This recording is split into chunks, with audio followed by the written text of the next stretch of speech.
What's up, everybody? It's your boy, Coach T with Chicago Bears 360 with Coach T and Swifty. Do me a favor as you come in the comment section, man. Do me a favor. Like, subscribe, hit the notification bell. I need y'all to run those likes up on the channel, man, so we can get this algorithm busting, man. And also, man, I want y'all to subscribe to the channel. Those subscribers will be affiliated with the Field Soldiers, man. Also, hit the notification bell so you know we're live. We're live on Sundays for right now at 1 p.m. Eastern Standard Time every Sunday. We will be moving back to 12 once the season starts, so we can do a pregame show, and then we'll have a post-game wrap-up show. We will not be calling games during the live games. So get our live reactions to the show. Tune in, subscribe, like, so y'all know what's going on. Hey, we got a good show for you today. Your boy, Velus Jones Jr. confirmed my take about wide receiver ones and ex-wide receivers on the Adam Rank Show. I'm going to get into that, talk about that. Also, we have a drunk uncle for you today. Your boy Eric Lambert continues to be a tool. So, that and so much more. And then also, we're going to segue into the Velus Jones Jr. comment on the Adam Rank Show. We're going to segue that into Coach T's playbook, and I'm going to show you how it lines up with the X's and O's. So, stay tuned. Y'all know what comes next. Do me a favor. Cue the intro. Maestro. Let's go. Contra.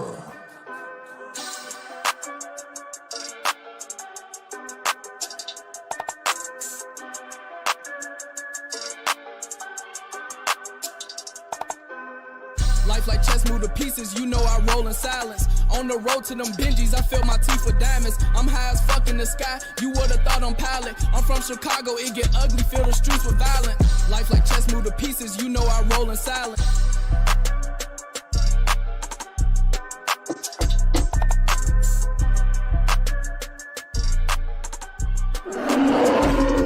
Past, present, future. We bear down. Hey, thanks for joining the show. Welcome back. Listen, I have some adjustments to do because I made some modifications to the channel. So hang on real fast, and we're going to get the right people doing the right thing at the right time in the right comment sections. So thank you for joining the show. Again, this is your boy Coach T with Chicago Bears 360, back with another live video for you. And guess what, man? So I don't get a chance to, follow a lot of Bears podcasters out there on social media. Yo, pretty busy. But I did catch the interview on the Adam Rank Show with Velus Jones Jr. And guess what Velus had to say on the show? You can go check it out on Adam's channel yourself. Guess what Velus had to say, right?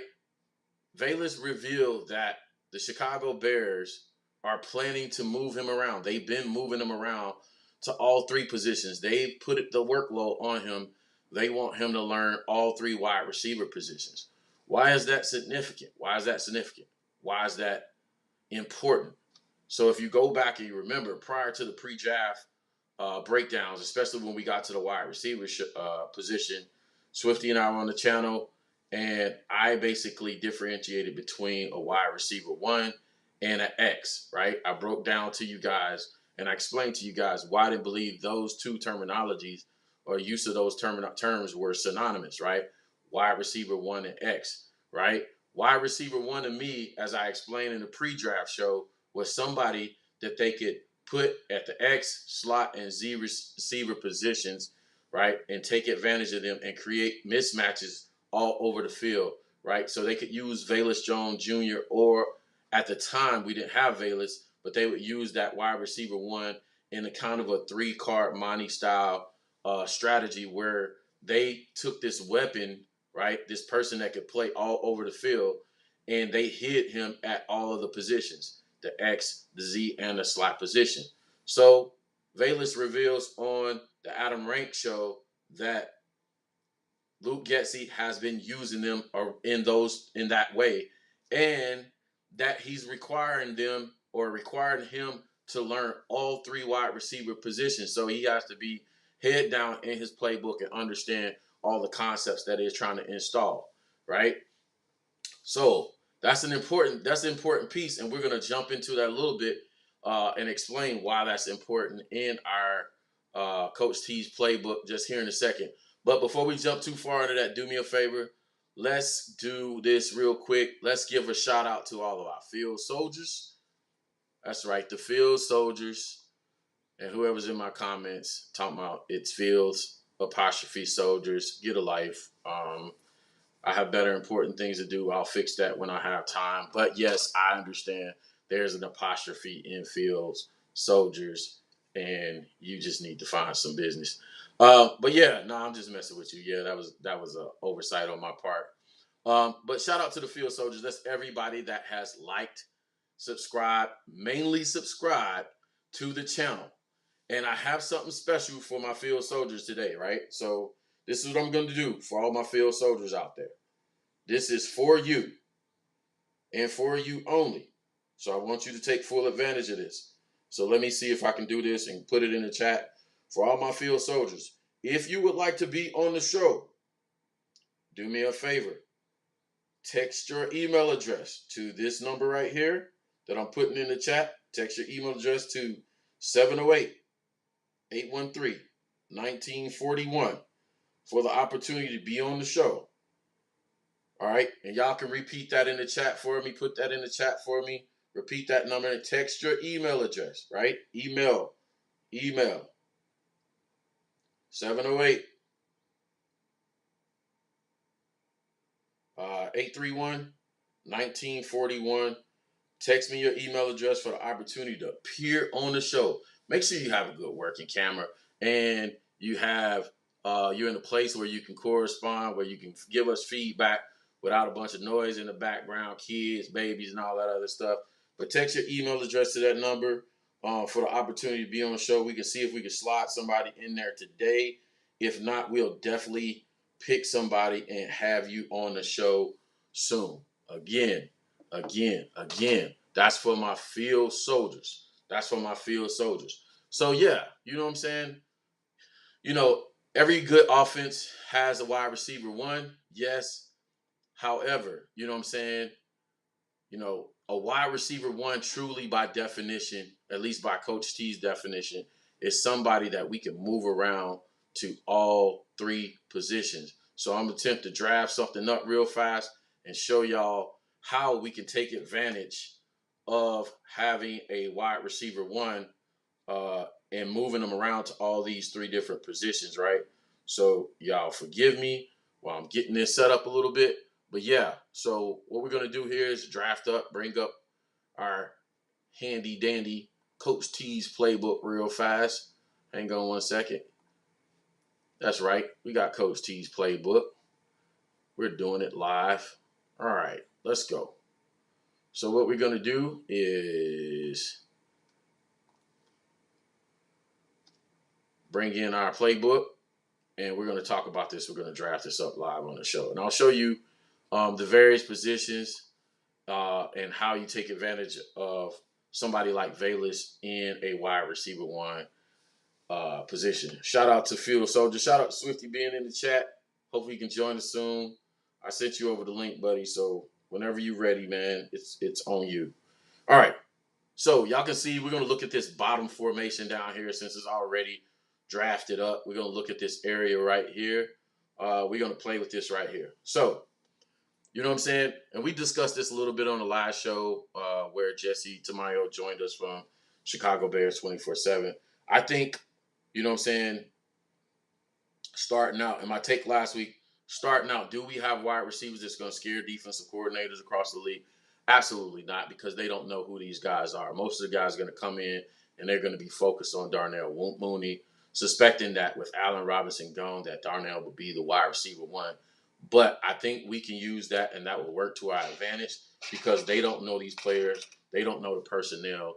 They'll have idea coming out of draft, but still lots to be proven by this wide receiver core. But I suspect that with wide receiver, with Velus Jones Jr.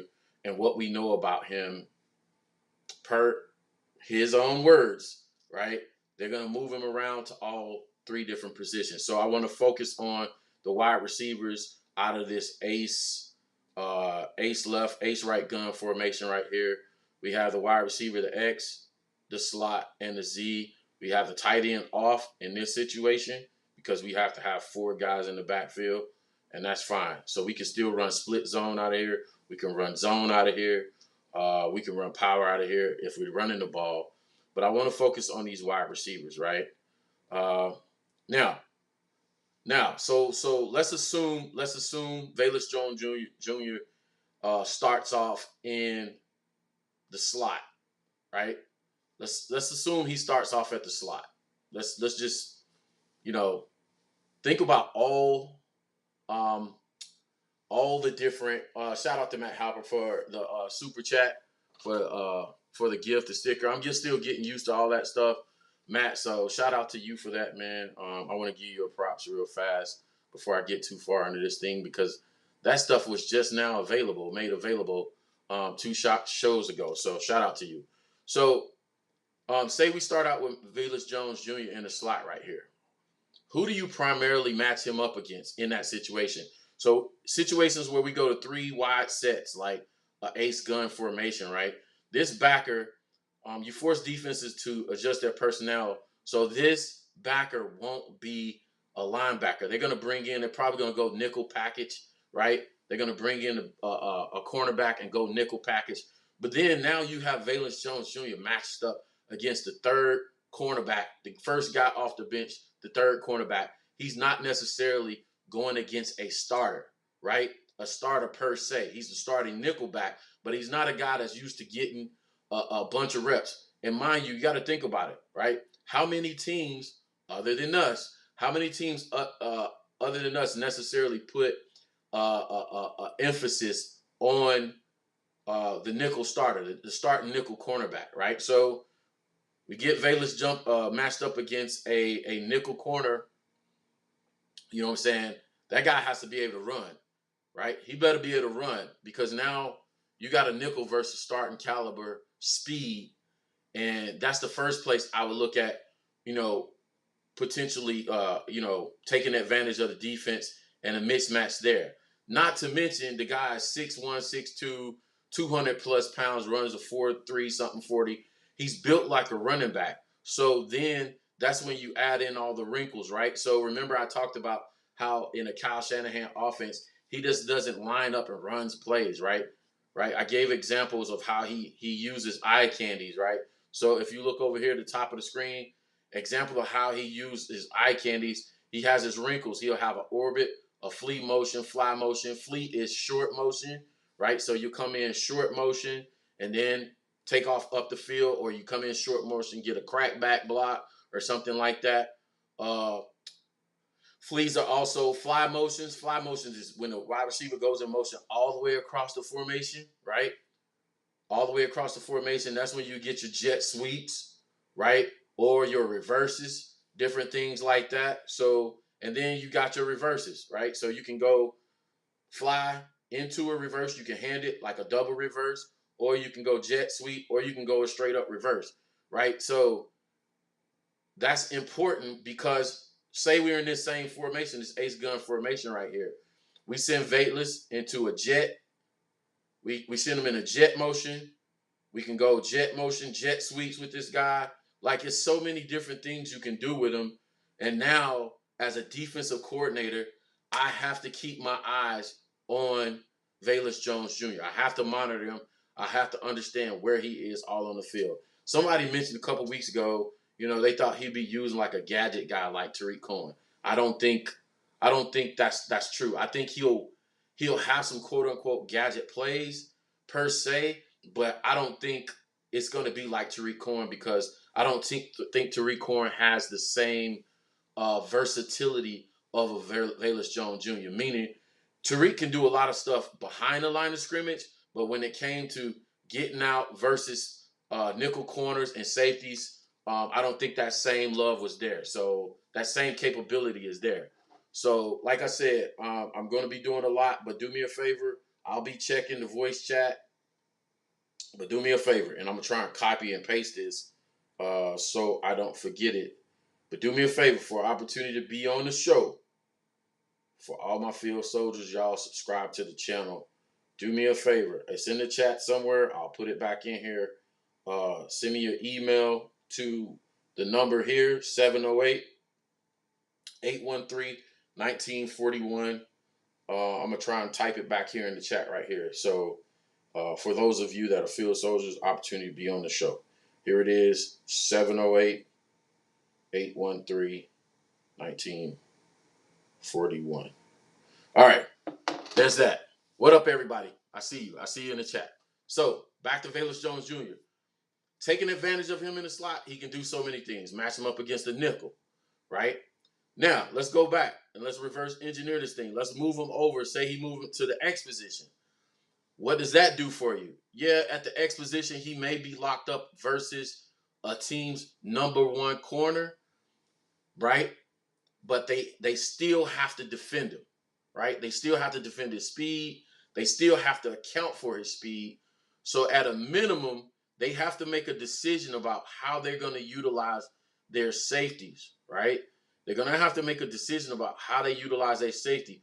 Are you going to respect his speed and keep a safety over the top, right? And keep two high safeties? What do? You have to account for our speed. So that's one safety he may be occupying because no defensive coordinator, especially if you don't have the right personnel, want to see your CB1 getting toasted out here on the perimeter. So what do? 9 times out of 10, especially after he has an opportunity to prove his speed, they're going to keep a safety over the top, right? They're going to keep a safety over the top. So that means, what do you do with Darnell Mooney? Say he's here, Darnell Mooney's at the Z. What do? What do? Pick your poison. Somebody is going. So you're going to get Darnell Mooney versus your second best cornerback, or you're going to get Velus Jones Jr. on the perimeter, on the outside, X or Z, versus your second best quarterback. So if you come into the season and you don't respect Velus Jones Jr. 9 times out of 10, you're going to probably put your CB2 on him, right? So you want your second best cornerback versus Velus Jones Jr. Yeah, he's unproven. He's an unproven commodity in the league, all that other good stuff. But still, you have to think about the speed. You have to think about the possibility. That's why I said about 2 shows ago, I said the first time Velus Jones Jr. cooks somebody deep, the whole league is going to be on notice, right? This is potential. I'm talking potential.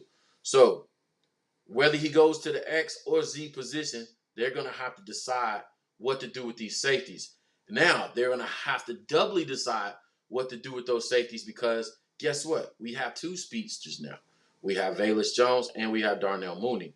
So the likelihood of seeing them in some type of 8-man box, single high safety diminishes based off of what we know personnel we have wise, right?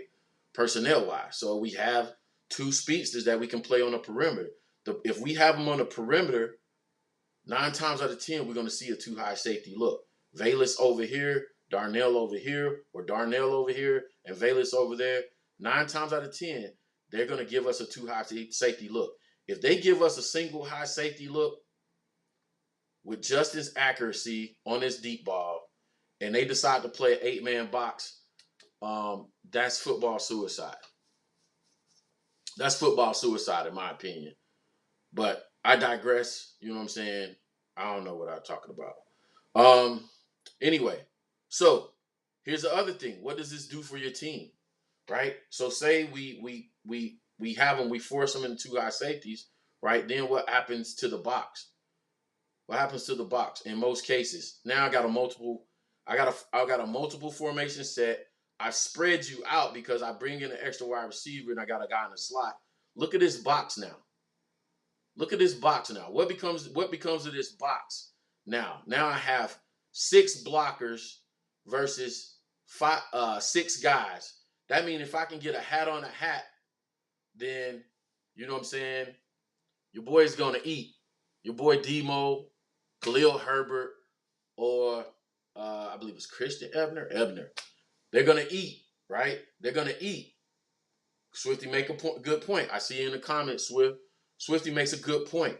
Byron Pringle, right, is fast too. 4.344 guy. Who do you guard? Somebody's gonna have a mismatch.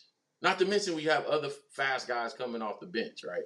But those all guys are big, fast potentially can beat press coverage, all of them, right?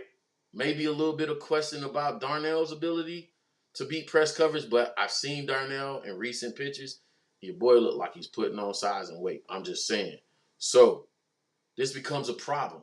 This becomes a problem. So to confirm, to go back and recap what I said, Velus Jones Jr. on the Adam Rank Show, out of his own mouth, said that they're going to be using, or they've been using him at all three positions. By definition, to me, that's a wide receiver one. That's a wide receiver one. That's a guy that you cause problems with. Deebo Samuel, Devontae Adams, so on and so forth.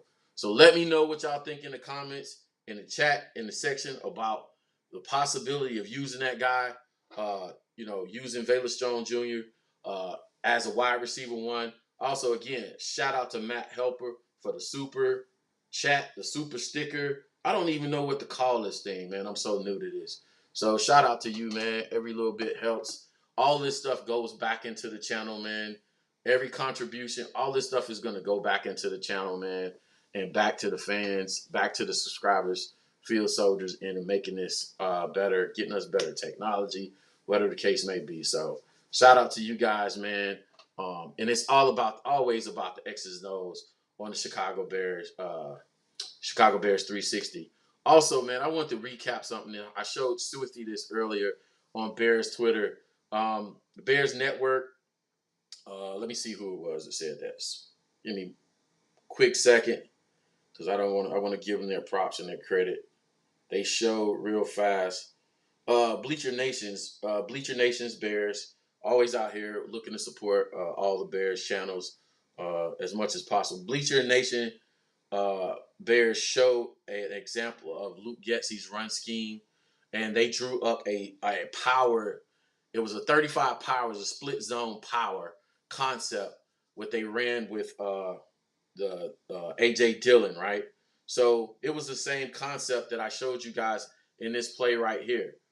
The same play right here. It was the exact same play. The only difference was they pull in this. They basically they ran it like split zone, which has the tight end coming across the formation, right, at the snap of the ball. But they had a tight end in motion coming across instead of the fullback leading up on the outside backer. That tight end came across the formation. So they were probably in 13 personnel with an additional tight end. The tight end came across the formation and led up on the outside linebacker, this guy right here, versus having the fullback lead up. It's blocked the same way. It's a power play, right? It's a power play. And I thought that was unique because, again, a lot of times people, they try and think you're pulling stuff out of your hat. But again, based off of what we've heard from Ryan Poles, right? What we've seen in our personnel changes, right? And also basically out of, some of the hints and clues that we got out of camp, I still believe we're going to see a lot more power of football than we had in recent times past. Will we see zone, outside zone, inside zone? Absolutely, we will. I think it would be crazy not to add those elements into our offense. Plus, I just think outside zone and inside zone make for easy audibles for Justin, right? So you come up to the line of scrimmage, right? You see something you don't like, just throw in an outside zone, inside zone as an audible, right? To give him a choice to easily check out of a play, right? So he comes up, he doesn't know. I'll show you something real simple that a lot of teams do, right? I'll take this 34 GT counter right here, right?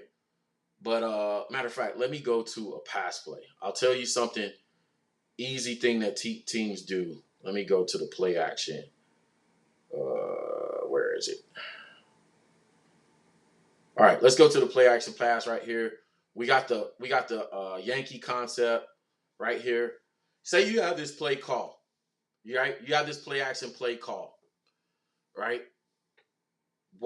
How I like to use zone, inside, outside zone, I think is a smart way to use it, is just to simply come up to the line of scrimmage, right? And you have this, say you have this play action play call, or you have a straight up pass play call. what teams will do when you're getting the best of them, right? Say I talked about, Velus and Darnell being out here and they don't know whether to go too high safety or single high safety to make sure they keep your speed in check. What they'll do is they'll play around with this strong safety. They'll put this guy not too high. They'll have him sitting medium, right? They'll have him moving around, disguising the coverage because they don't know. Just to give you a look, right? Just to confuse your quarterback, right? They'll have him floating around different positions, right? They'll play with one of these guys, to mess with your quarterback's head. Good, no problem. Hey, Justin, you know what I'm saying? If you get up to the line of scrimmage, you don't know what you're looking at, right? You're reading the coverage. You see too high safety, right? You see cornerback depth. So the how you read coverage, the acronym I use is SDL, safeties, depth, leverage, right? So the number of safeties, two high safeties, right? That's going to let me know it's either cover 2, cover 4, some kind of cloud coverage, or some kind of combination coverage. It could be cover 5 or 6, right? But two high safeties gives you a clue. So count the number of safeties. Then you go to D. D is depth, the depth of the cornerback. If the cornerbacks are down here, all pressed up against man, right? They all pressed up against your wide receivers. My bad. They all pressed up against your wide receivers, cornerbacks coming up to the line of scrimmage, right? They squared up, probably cover 2 man, right? Now, if they're off, your cornerbacks are off, and they're giving you the inside leverage. So they're going to play off and then they're going to play outside a little bit. And they're giving you inside releases, inside leverage. They're letting you go inside. That's probably cover 2 zone, right? Little class on how to read coverages right there real fast, right? So 2 high safeties. You see the leverage. They're letting you go inside. But say Justin doesn't know what he has because they're playing with this safety, right? They're moving him back and forth, blah, blah, blah. Okay, Justin, do me a favor. Quick check the outside, inside zone, run your play, live to fight another day, right? Keep yourself out of a bad play. That's an easy way to use inside and outside zone because you don't have to give a long play call because usually power plays have this long play call. I say, pro left eye, 35 power, 30, like I do at the play. Pro left eye, Z fleet orbit, fake 35, pro left eye, Z fleet orbit, 35 power. Like that's a lot. You can just give them a play that says, you know what I'm saying, 37 OZ. He'll come out and call red or left. So he'll go red or something that begins with a R or R. They have a way of encrypting their own language, and he'll give a play call, run the damn zone play, and get you some positive yards. That's the whole point of what I'm trying to say. Instead of you having to come up with a long play call. That's how I would use inside and outside zone, and that would keep you out of trouble. So that's that. Hope I did a good job explaining that.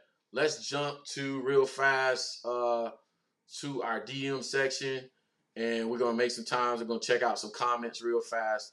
I know I'm talking about a lot, and I'm talking fast. That's because I gotta keep myself moving because I am dead smoke this week, man. It's been one of those weeks. So let's jump into our DM section. It goes down in the DM. It go down. Now, y'all know I can't play too much of that because YouTube gonna tag me, man. So let me scroll some of these conflicts and see if I can see some questions.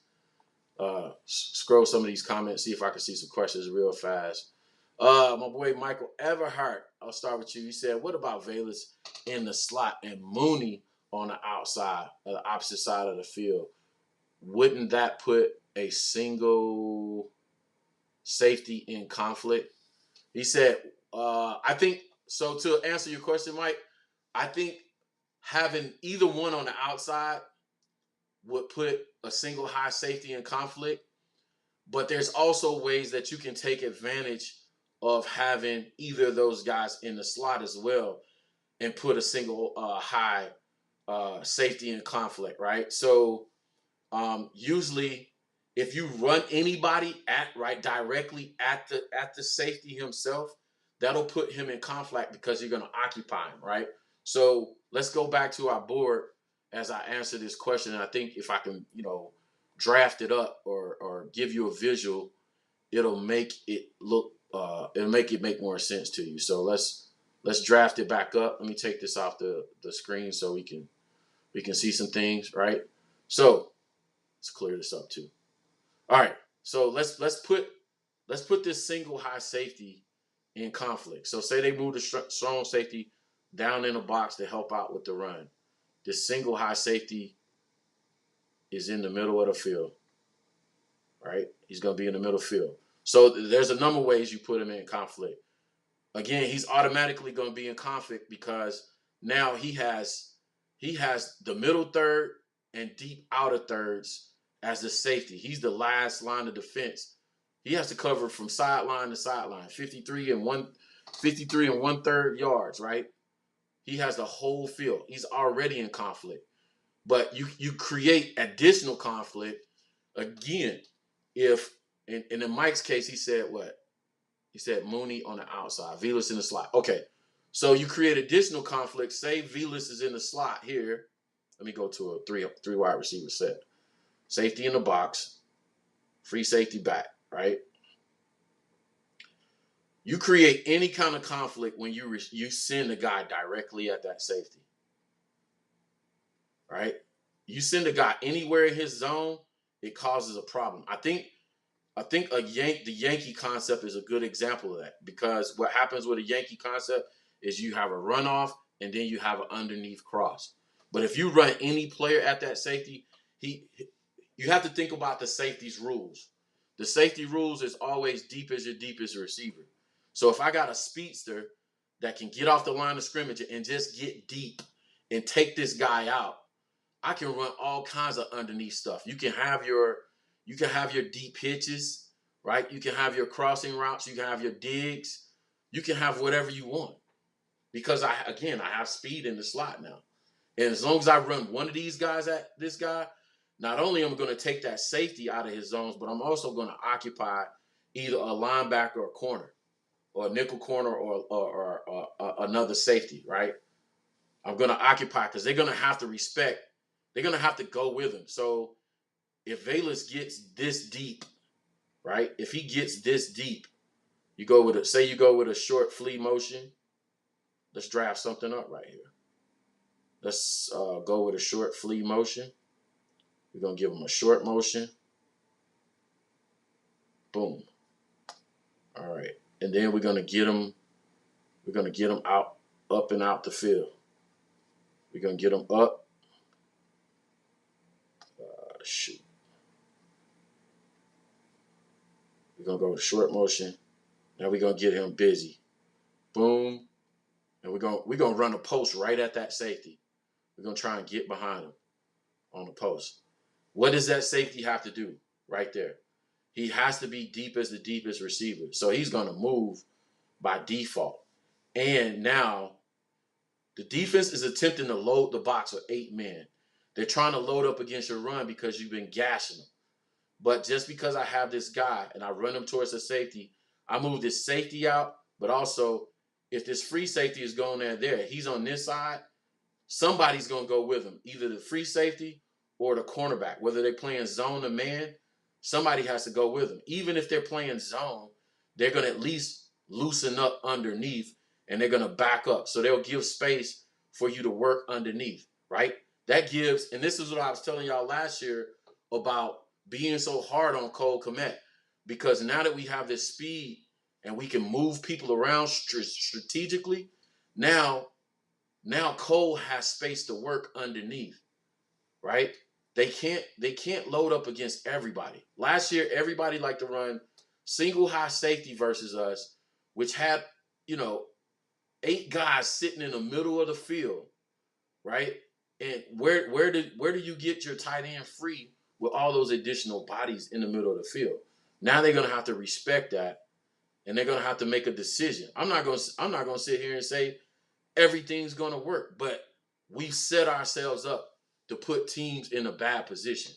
Not even Don Burke can deny that, right? Strategically, I'm talking football. I'm not talking about, Don's feelings and his takes, his emotions. I'm talking about if you really know football, where do you solve this problem? Solve the problem. Matter of fact, you can dial into the number 708-813-1941. Send me your email address.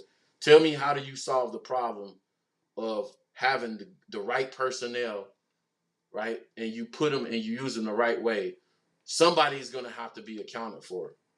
Now you got 2 wide receivers, fast receivers, 3 fast receivers, and a tight end, a big tight end that can work the underneath route. And you got 3 running backs. The only question, I said, like I've been saying, the only question is offensive line. That's the only thing you can debate. That's the only thing you can come back on. So that's that. Let's go back to the DM section for a little bit more. Appreciate you on that, Mike. I'm gonna leave the coaches board up so you guys can see. What's good, Coach? Shout out to Jay Capone, to Don for checking in. Cornelius Quails for checking in. I see Swift there. I'm trying to see if we got any more coach questions in here. All right, so shout out to Matt Helper for this question right here. Get your question in because he sent it in the chat. Who do you think has more upside in our wide receiver class besides Mooney and Velus? Swifty and Coach T. Oh, man, that's usually one of those questions I reserve for Swift. Shoot, man, if we can keep people out of jail and from getting locked up, we have a lot of guys with the potential. But I'm trying to think about the roster. I think Byron is your next guy. And I wouldn't sleep on him early on for being the guy that makes the most plays early on, right? So here's the tricky thing about football, right? And this is why I'll leave your comment up for a while. This is a tricky thing about football. And this is why I don't like necessarily stat boys. And stat boys are all you guys out there. I just call you stat boys. No offense. But this is why I don't depend wholly on stats to create my takes, right? Say, for instance, you know what I'm saying, Byron Pringle leads the team in receiving catches. He leads the team in catches. Does that mean necessarily a Byron Pringle is our best wide receiver? Right? What if he leads the team in yards? Does that mean he's necessarily our best wide receiver? No. Because guess what? Football works like that, and it is a team sport. You can have a guy like Velus, he'll spend half the season running safeties off and letting guys like Byron and Darnell work underneath and Cole work underneath while he's running safeties off, right? He's keeping safeties occupied while these guys are working this kind of like intermediate zone. So you have the behind the line of scrimmage zone where we can throw passes. You got the intermediate zone, and then you have the deep area, right? Where the lowest percentage of passes are completed. But you'll have a guy like Velus or Darnell or even Byron running guys off and the other guys are eating. So that's why I don't like to rely on stats. You have to go back to the film and actually break down the film and see the why of what's happening, why it's happened, to say, oh, okay, this is why they eating, right? Because Velus or Darnell is running everybody off, and Cole is getting Cole. Wow. Cole is getting the primary majority of the catches because, you know what I'm saying, the middle of the third of the field is open, right? Or Pringle is getting the majority of the catches because the middle of the field is open because these guys are doing their job. They're running their routes like they're getting the ball. They're not slacking. They're not complaining because they're not getting the ball. They're not whining. They understand the big picture of the offense that we're installing. So that could be a good one. That would be a good one. So great question right there. Great question. Who else we got? Let me see. Let me get one more question. I'm going back in the chat. So if y'all have a fresh question and new questions. JoJo said, good offensive game planning with timely play calling will make any receiver with hands and a heartbeat potential number one.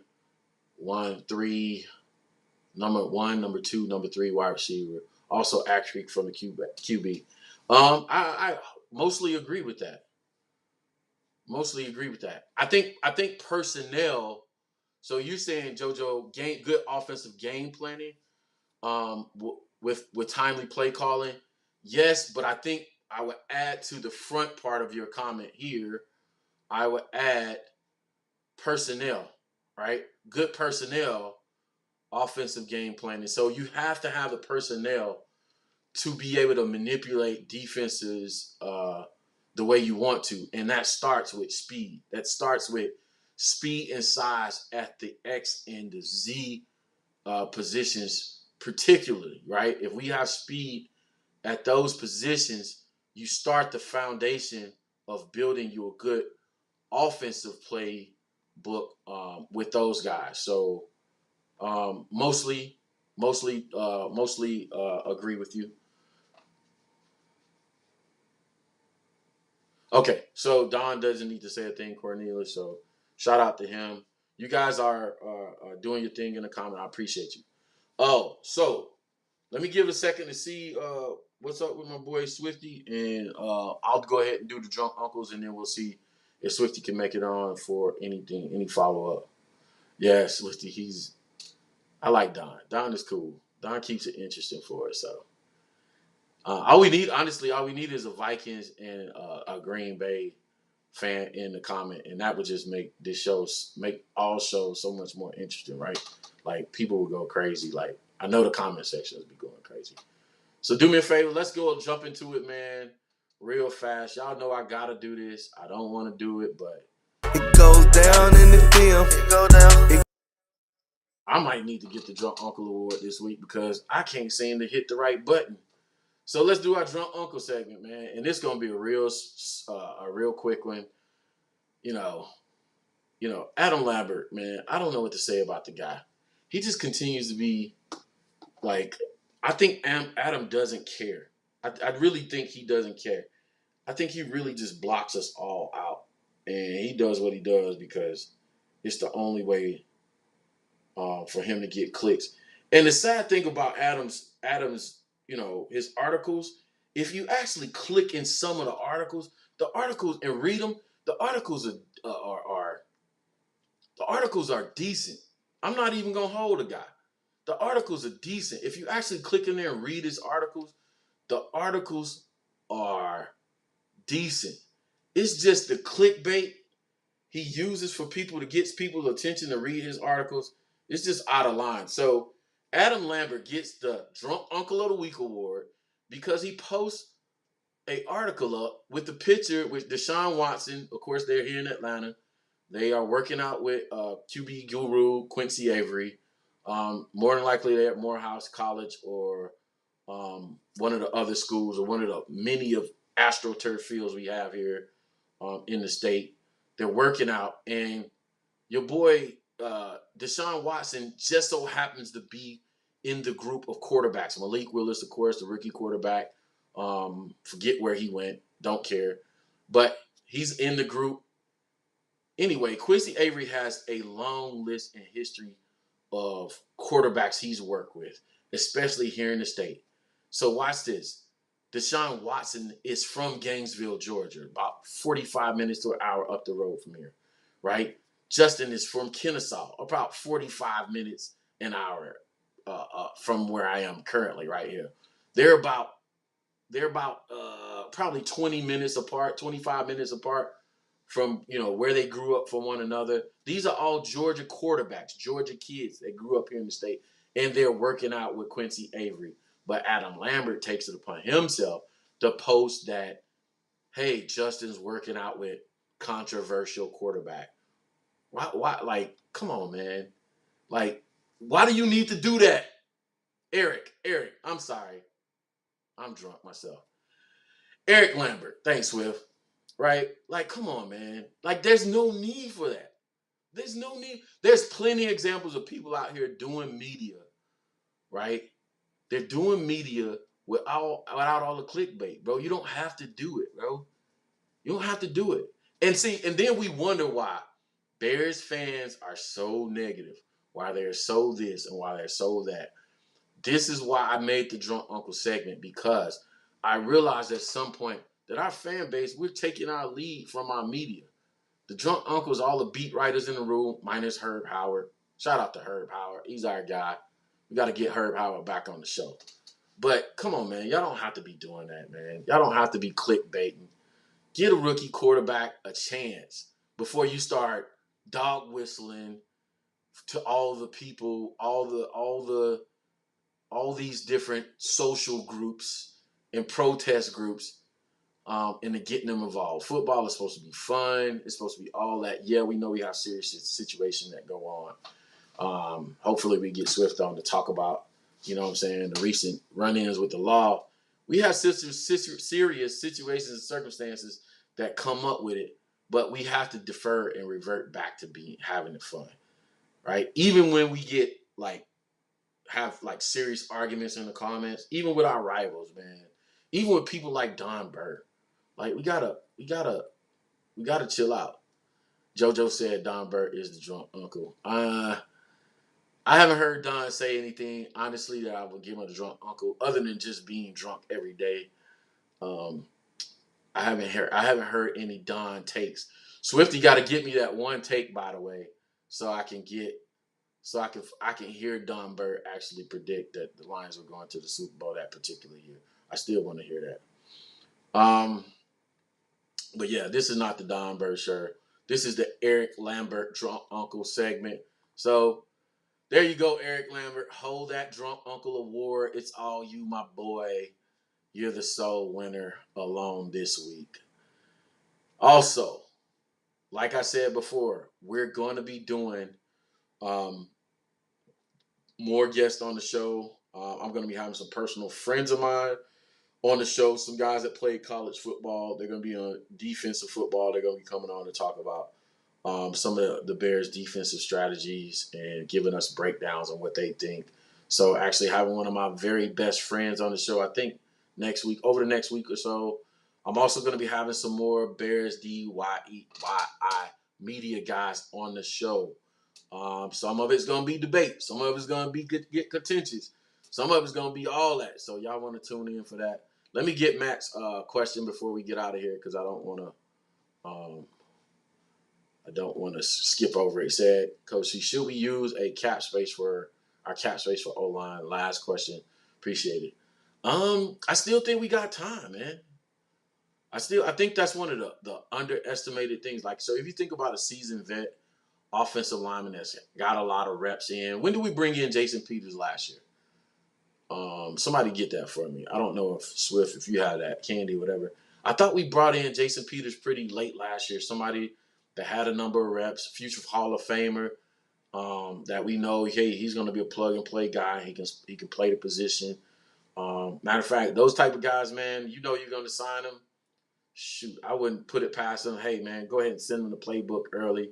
Hey, get in your playbook, and we'll meet you at camp, man. Just come in ready, in shape, ready to go, and we'll ball out.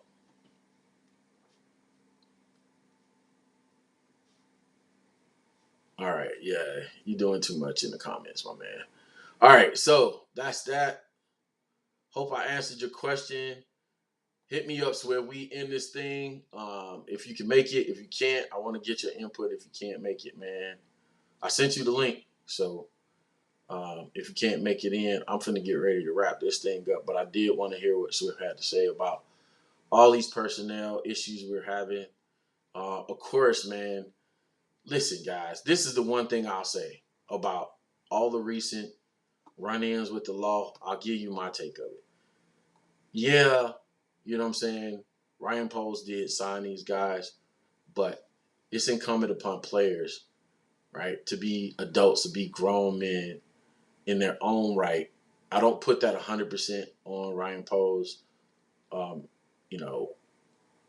Yeah, we have to probably start doing, a little bit more homework when it comes to players. But as me and Swifty said a couple weeks ago, this is the scariest part of the season when it comes to NFL players. Basketball players are all out in Vegas right now. They're going to summer camp, summer league, and all this other stuff. This is the most craziest, scariest part for football season because the players don't have camp for another month. There's a month between in June to July, June 26th or so to like July 26th. They have a month off. That's when you hear about all the domestics. That's when you hear about guns, drugs, all that other stuff starts coming out because for the first time all year, these dudes don't have anywhere to be and not, you know what I'm saying, they're not doing it. If they're smart, they're putting all that work in and preparing for the season. But at the same time, you can't fault these guys for trying to have a good time because they pretty much play football year around. So that's that. We're going to get into it. So do me a favor. Like I said, man, continue to comment. Y'all line them likes up, subscribe. Also hit me on Twitter. Don, by the way, I can't find you on Twitter, bro. You need to come on Twitter so you can get some of this Twitter smoke, too. We got to give you some Twitter smoke, too. I think you be hiding from us on Twitter. Come on Twitter so we can get this Twitter smoke. But anyway, appreciate you guys. More confirmation that the Detroit Lions are going to get this smoke this year. Velus Jones says they're going to be moving them around to all 3 wide receiver position. So we're going to get things going and get things running up and ready for the season. Camp starts again July 26th. Hope I see some of you guys out there. I think I'm going to make at least one date. But other than that, thanks for joining the show. I'm finna get out of here, and we'll see y'all next Sunday. All right, peace. We out.